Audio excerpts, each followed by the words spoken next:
حضرت حسان بن ثابت رضی اللہ تعالی عنہ کہتے ہیں کہ میں رہنے والا تو مدینے کا تھا، لیکن ایک بار میں مکے میں گیا تو میں نے دیکھا کہ کھجور کی رسی میں ایک کالے رنگ کے شخص کو لوگوں نے پرویا ہوا ہے اور مکے کی گلیوں میں گھسیٹ رہے۔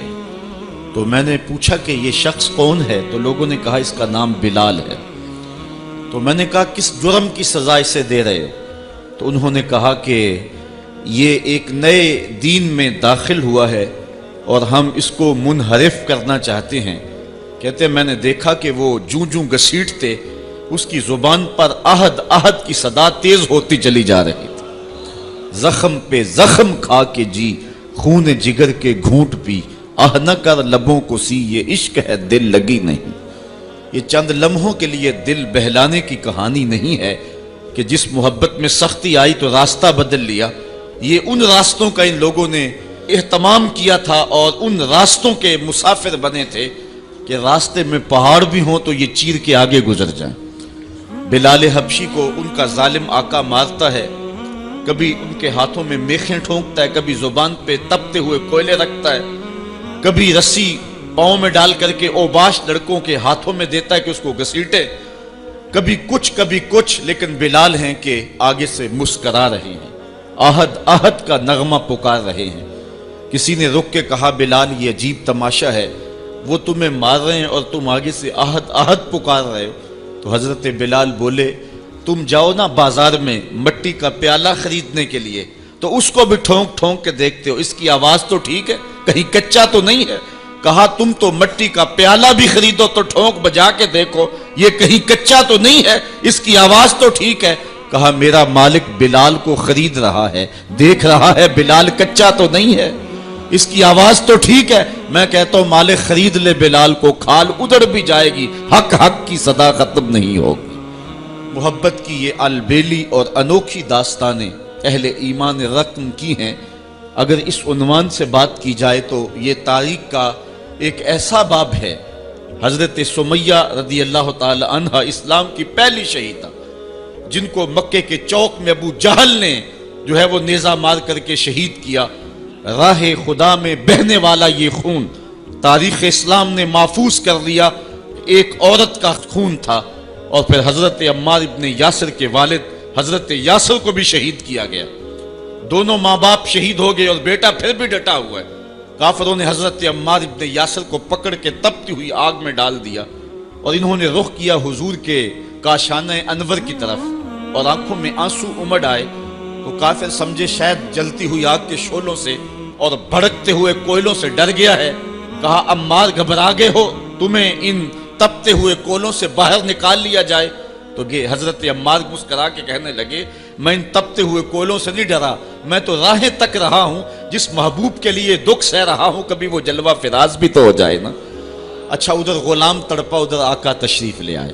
حضرت عمار ابن یاسر کے سر پہ ہاتھ رکھ کے حضور نے کہا یا نارو کونی بردم و سلامن علی عمار ابن یاسر کما کنت علی ابراہیم، اے آگ جس طرح ابراہیم پہ ٹھنڈی ہوئی تھی آج میرے عمار ابن یاسر پہ بھی ٹھنڈی ہو جائے۔ تو محبتوں کی یہ داستانیں بڑی دل آویز ہیں۔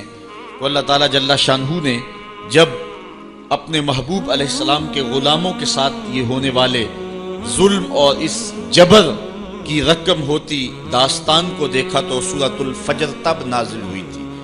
ایک طرف اہل ایمان کو تسلی دی کہ اگر تمہیں دکھوں میں مبتلا کیا گیا ہے تو کوئی نہیں، تم سے قبل بھی جو لوگ اس راستے کے مسافر ہوئے ہیں ان کو بھی انہی راہوں سے گزرنا پڑا ہے اور وہ بھی عظیمت کی یہ داستان رقم کرتے ہوئے آئے ہیں۔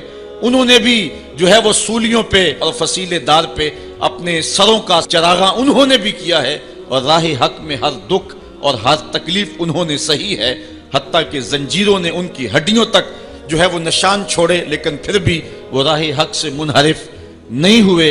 ایک تو ان کو تسلی تھی اور دوسری طرف قریش کو یہ بتلانا مقصود تھا کہ تم سے قبل بھی بڑے سرکش، بڑے نمرود، حامان، شداد اور بڑے ظالم اور جابر ہوئے ہیں، لیکن آج تم دیکھو کہ ان کا نشان بھی باقی نہیں رہا۔ اگر نشان باقی رہا ہے تو حق کا نشان ہی باقی رہا ہے۔ اس لیے سورۃ الفجر اس ماحول میں نازل ہوئی ہے جبکہ جو ہے وہ اسلام کے اوپر اور اہل ایمان کے اوپر سخت آزمائشیں تھی اور سخت جو ہے ان کے اوپر تکلیف تھی۔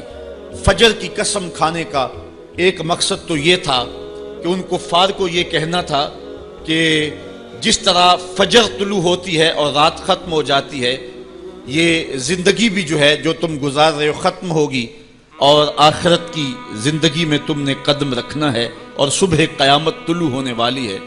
اور دوسری طرف اہل ایمان کو تسلی دینا مقصود تھا کہ راتیں جتنی بھی لمبی کیوں نہ ہوں، پو تو پھٹتی ہے اور اجالے تو نکلتے ہیں، ایک وقت آئے گا کہ اسلام کا پھریرا دنیا کے اوپر لہراتا ہوا نظر آئے گا۔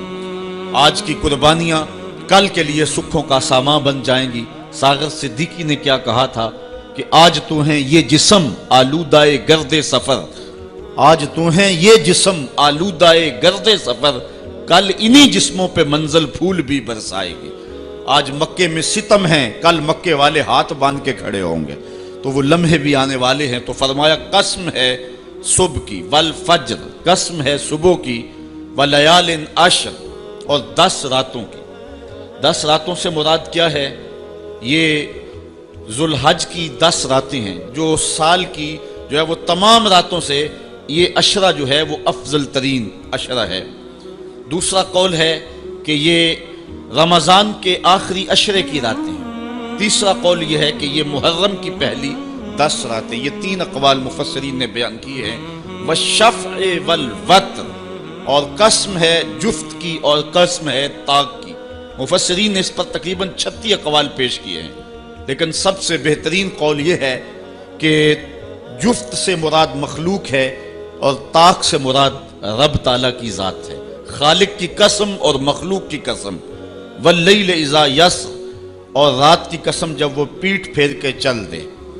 یہ قسمیں 5 فرمائیں، اور اس کے بعد فرمایا حل فی ذالک قسم الذی حجر، کیوں اس میں عقل مند کے لیے قسم ہوئی؟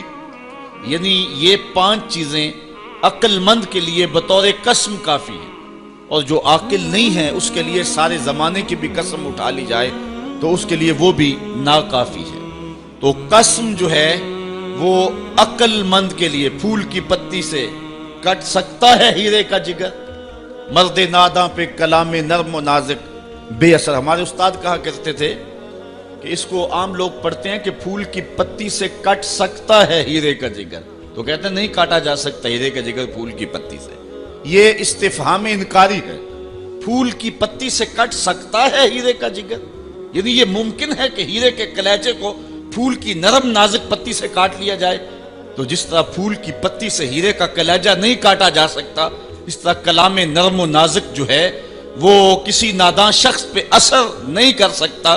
تو اللہ تعالیٰ فرماتا ہے کہ یہ جو قسمیں ہیں یہ عقل مند لوگوں کے لیے جو ہیں وہ نافع ہیں، اور جو بے وقوف ہیں، جو حماقت کے مارے ہوئے ہیں، ان کے لیے اس میں کوئی فائدہ نہیں۔ اسی لیے کہا گیا یضل بہ کثیرا ویہدی بہ کثیرا۔ قرآن سے بہت سارے لوگ ہدایت پا جاتے ہیں اور بہت سارے لوگ قرآن سے گمراہ بھی ہو جاتے ہیں۔ اصل قصور ان کی اپنی عقول کا ہے اور اپنی بنجر زمین کا ہے۔ 12 کے در تبش خلاف نیست، در باغ لالا رویت و در بوم خار و خس۔ یہ بارش برس رہی ہے، سعدی کہتے ہیں کہ تباہ میں مخالفت نہیں رکھتی، لیکن یہی بارش جب گندگی کے ڈھیر پہ ہوتی ہے تو بدبو پھیلتی ہے، تعفن پھیلتا ہے، اور یہی بارش جب باغ میں ہوتی ہے تو باغ کے اندر پھول کھلتے ہیں، گلے لالا مہکتا ہے، یاسین اور نسترن کی بہار آ جاتی ہے۔ تو بارش وہی ہے، کہیں گندگی اور بدبو پھیل رہی ہے اور کہیں پھول چٹک رہے ہیں اور کلیاں مہک رہی ہیں۔ قرآن تو اجالا دیتا ہے اور قرآن کی قسمیں من میں یقین اگاتی ہیں، لیکن کچھ لوگ گمراہ ہو جاتے ہیں اور اسی قرآن کو پڑھ کے کچھ لوگ ہدایت کے اجالے پا جاتے ہیں۔ تو کہا کہ یہ جو 5 قسمیں ہیں یہ عاقل لوگوں کے لیے اس میں ہی ہدایت ہے اور اس میں ہی ان کے لیے بہت کچھ ہے۔ جس طرح فجر کے بعد حشرات الارض بلوں سے باہر نکلتے ہیں اور سوئے ہوئے انسان پھر دوبارہ جاگ پڑتے ہیں، زندگی میں ایک دم پھر ایک لرزش پیدا ہوتی ہے اور حیات نو کے آثار پیدا ہوتے ہیں، اس طرح مرنے کے بعد پھر لوگ دوبارہ اٹھائے جائیں گے۔ کافر کہتے تھے کہ ہم یہ بات نہیں تسلیم کرتے کہ بندہ مرنے کے بعد اٹھایا جائے گا۔ سورہ یاسین اٹھائیے، وہ کہتے ہیں کہ جب ہماری ہڈیاں ہو جائیں گی اور ہڈیاں زمین کے اندر گل سڑ کے مل جائیں گی تو پھر ان مردہ ہڈیوں کو کون اٹھائے گا؟ یہ نضر بن حارث نامی ایک شخص تھا جو قبرستان سے کوئی بوسیدہ ہڈی اٹھا لایا اور حضور کے سامنے اس ہڈی کو توڑتا ہے اور اس کے ذرے زمین پہ گرتے ہیں. کہتا ہے کہ ان ہڈیوں کو اٹھایا جائے گا جبکہ یہ بالکل جو ہے وہ ریزہ ریزہ ہو گئی. اللہ تعالیٰ قرآن مجید میں فرمایا کہ یہ کہتے ہیں کہ ان ہڈیوں کو کون دوبارہ زندہ کرے گا؟ تو اللہ تعالیٰ نے قرآن مجید کے اندر جو جواب دیا وہ بڑا خوبصورت ہے. یہ کہتے ہیں ان مردہ ہڈیوں کو کون دوبارہ زندگی دے گا؟ تو اللہ تعالیٰ نے جواب دیا کہ جب یہ ہڈیاں بھی نہیں تھی، جس رب نے اس وقت ہڈیوں کو بھی پیدا کر لیا تو ان کو جوڑنا اس کے لیے کون سا مشکل ہے؟ اللہ وہی رب جس نے ان ہڈیوں کو تخلیق کیا، نئے سرے سے ان کو پیدا کیا، تو اب ان کو جوڑ کر کے انسان کی شکل میں کھڑا کرنا اس کے لیے کوئی مشکل نہیں. روزانہ ہم موت کی آغوش میں چلے جاتے نیند کی صورت میں، لیکن پھر اٹھ کے زندگی کے اندر وہی توانائی، وہی حرارت اور وہی تیزی اور وہی جو ہے وہ نشاط پن.